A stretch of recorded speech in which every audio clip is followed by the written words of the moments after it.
time I reached the bottom of that glass. Another ale, innkeeper.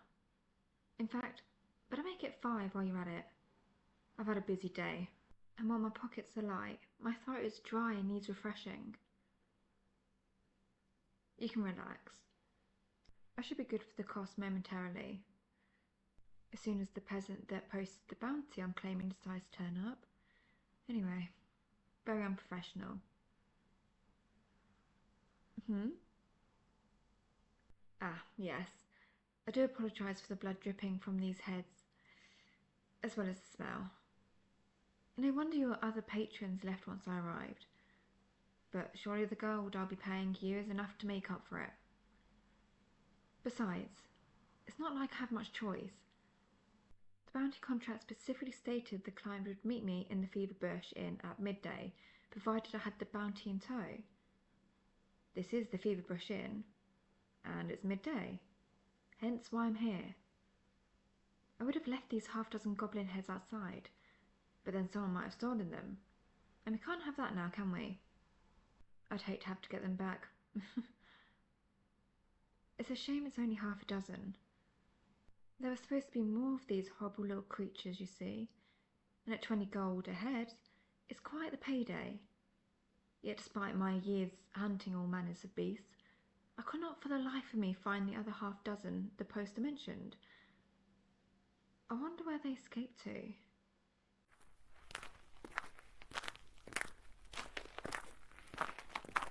Ah, this for the client. About time. So that's where those other goblin heads went. You there, stranger. You're a fellow monster hunter, I assume. Must be with a bounty like that. I thought I was the only one in this part of the world. A surprise for certain, though I'm not sure I'd call it a pleasant one. Just come from the hunt, I take it? After all, you're still covered in the blood of those heads you're carrying. Might I suggest taking a bag of some kind with you next time? An airtight one? It'll not only keep you clean, it'll keep wolves and other predators from following the blood trail. Very useful. Yes, I'm a monster hunter as well. An experienced one at that. I've been doing this for a while. Some might say too long. I was after the same goblin horde as you, by the looks of things. We both acquired half of the other's target. How interesting. I knew I should have torn that poster down once I saw it. But it's been some time since there was another professional in the region, so I didn't think I had to. Most common folk don't want to be anywhere near monsters. You're new at this, I take it? No offence intended. No offence at all. It's just an observation. There's the lack of a bag, of course, but on top of that, your armor's cheap. Your sword made of blunted steel rather than shining silver, and then there's the youth in your eyes. Don't see much of that in our kind usually. Again, I meant no offence. I'm sorry if you take it that way. And just to be clear, I'm not saying you've done a bad job at all, friend. Killing a half-dozen goblins? That's fine work for any hunter on their own, especially one so inexperienced. What I'm saying, unfortunately, is that whether through ignorance or intention, you've killed the bounty that was rightfully mine, friend. As far as I'm aware, this wasn't an open contract, just something a farmer put out of desperation. And I went after those goblins first. Otherwise, I wouldn't have gotten here first, would I? So, by the Hunter's Code, the guild I serve, that means they're mine. And it's a severe offence taking a woman's bounty. I might have been willing to share the reward if you'd asked and worked for it. But you didn't. Either because you didn't know, or because you didn't want to. So which is it? A mistake? Or purposeful? This may not seem important, but it is. So answer carefully and don't lie. See, I can smell a liar. even one covered in all that blood.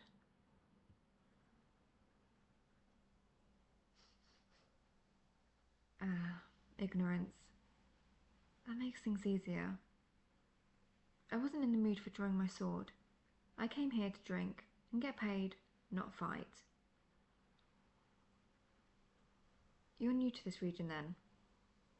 A pleasure to make your acquaintance. Always nice to meet another hunter. My name is Grisha.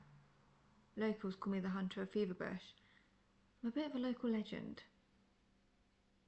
Why don't you take a seat and we'll chat? Damn, client still hasn't arrived. Oh, you can relax now. Apologies. A woman must defend their reputation. You understand? And I thought you were offending mine. Mustn't be as big as I thought, though, if you've never heard of me. Damned forest. Probably spent so long here I'm growing roots and becoming one of the trees. Good thing I'll be moving on soon. Yes, this will be my last contract in this region, friend. A way to get a bit of extra coin before I head off on a personal errand of mine. A private little quest. True, I'm drinking away that little money I had beforehand, but I think you understand my reasoning, no? I like to celebrate when a hunt goes well. Otherwise, what's the point? Exactly.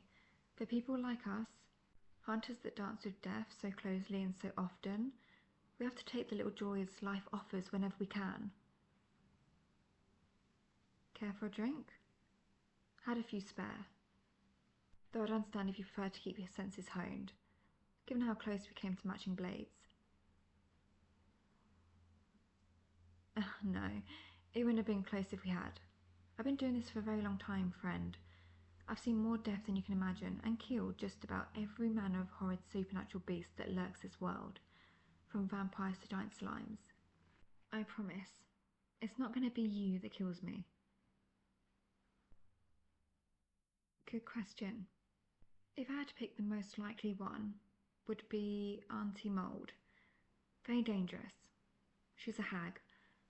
One I'm about to start hunting, actually. She's the reason I'm leaving Feverbush in the first place. You familiar with them? Hags, I mean. They're a bit like witches, only more inhuman.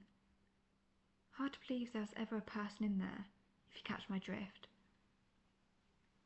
They wield the darkest of magics and enjoy making deals with peasants that always go so poorly that it's a wonder anyone makes them. Oh, the usual sort. Some idiot will go to her and say, "I'll give you my soul if you make me rich," or something, and Aunt Mould will agree. And then a mountain of gold will appear and crush the person she makes the deal with. Stuff like that. Gives her a chuckle. Obviously, she could just give the person what they wanted, but she takes joy in dashing hopes and dreams like a person. I don't know. Enjoys a good feast. Point is, the people make deals with hags are idiots. They never make their wishes through, see? There's always some kind of loophole for the old crones to exploit. Fools. Makes me wonder what's the point of this job if the peasants are just gonna get themselves killed. Anyway, Auntie Mould took up residence not too far from these woods recently. I'm not certain on the specifics of the location, hence why I'll be hunting her. But I can't imagine it'll be too difficult. Hags want to be found, see? Otherwise they can't make deals with anyone, can they? I'll be heading off after her as soon as I get paid for my work here. I'm happy to share our bounty now, by the way. You seem a good sort, and at 20 gold a head, I should have more than enough for my journey. Our client really wanted these little goblin bastards dead. Starting to get a little worried by their absence, I must admit. Tempted to go looking if... here they come now. Good afternoon to you, sir. Glad to see you got here safely. Here are the heads of these goblins as you requested. Your cattle should be quite safe from now on. Yes, 2 monster hunters answered your bounty's call, good sir. It's been some time since such a thing happened, hasn't it? Don't worry. We've come to a healthy arrangement on the price. Ah, the clink of coin. Is there a better sound in all the world save for the moans of passion? Let's see. You killed half, I killed half. That makes this a 50-50 split. Here, my friend. You earned it. Perhaps save it and invest in some better gear? Armour, specifically. Take some advice from a veteran. You can never have enough protection in this profession. Though even armour is nothing compared to a good partner watching your back. And where I'm going, I could probably use one, honestly. You heard right. I could do with a bit of help on this caper, and a bit of company wouldn't be amiss. So go on, what'd you say? Hags are no joke, true, but I could give you some tips about our profession. It's a good opportunity. See, you remind me a bit of myself when I was your age. Young, reckless, and making mistakes, but with a world of potential waiting to be unleashed. It shouldn't be a long journey, only a few days. Not sure about you, but I have a horse named Mount. You've seen him outside. Loyal beast, but grumpy. He makes up for it for his strength, however. Even if he's carrying the two of us, this whole affair should be over in a week at the most. You're up for it? Wonderful. This will be good for you in the long run, I guarantee it. Anyway, I'll just finish my drink, settle with the innkeeper, and I'm ready. Let's go hunt a hag.